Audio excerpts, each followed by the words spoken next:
In our last video, we showed that just because you can't see, hear, or measure something doesn't mean you shouldn't believe in it. Be it dark matter or love. We all believe in things which you can't break down and put in a test tube. If God exists and he's, the creator of the universe, we wouldn't really expect him to be physically measurable because he's not a physical person, like you or John the local milkman, or Mrs. Singh at the post office. It's good to be diverse. Having said this, just because we can't measure God directly doesn't mean we can't see signs of his existence in his creation. If God did make everything, you would assume that there'd be some fairly obvious signs that he made it. For instance, you always know your mum's cooking because of that specific spice she uses, or the type of dough she bakes with, or the way she heats it up to just the perfect temperature. Well, God has also left some signs of his existence in his creation, and I hate to say it, but they're even more impressive than your dear old mum's cooking. 1. The Big Bang, aka everything came from basically nothing. Come on, people. That's not normal. The Big Bang Theory says that the universe began. Scientists like Albie hoped that the universe always existed, because they didn't want those pesky questions of where it came from turning up. Unfortunately for our white-haired friend over here, the idea that the universe is eternal is wrong. Dead wrong. Turns out the universe is expanding, which means it must have expanded from somewhere. We all know the famous song. Take it away, boys. Our whole universe was in a hot, dense state that nearly 14 billion years ago expansion started. Now where did that initial Hot, dense state come from?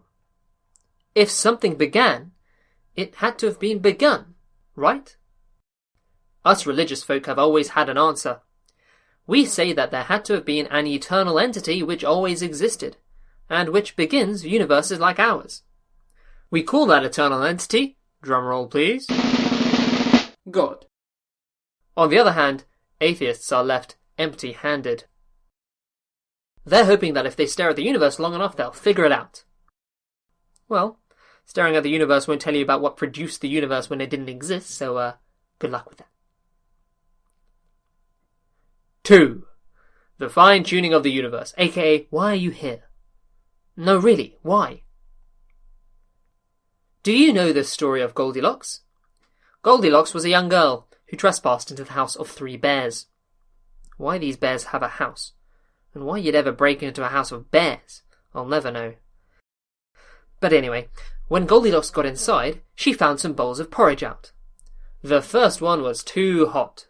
The second one was too cold. But the third one was just right. The universe is kind of like that. No, not like porridge. It's just right for life. If the early conditions or the basic laws of the universe were even a little bit different, life could never exist. For instance, the following list shows you just a few examples of how sensitive the universe is to change.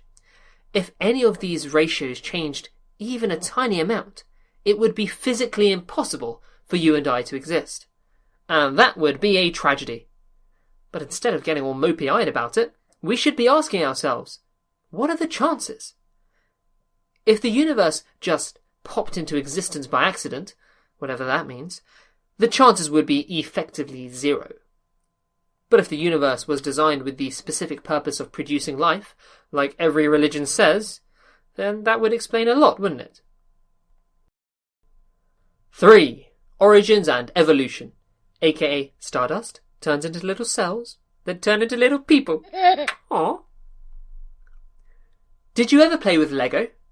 If so, let me ask you a question.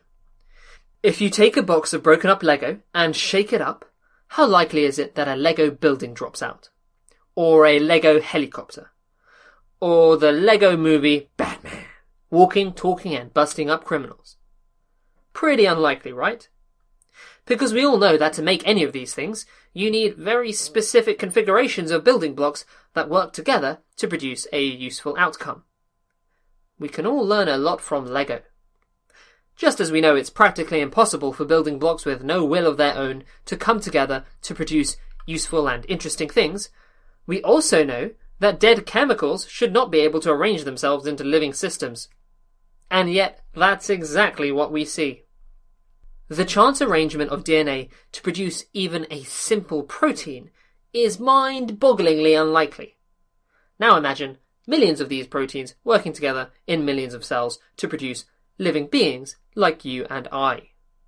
If you honestly think that this is the product of random processes, then perhaps you need to go back to the Lego box.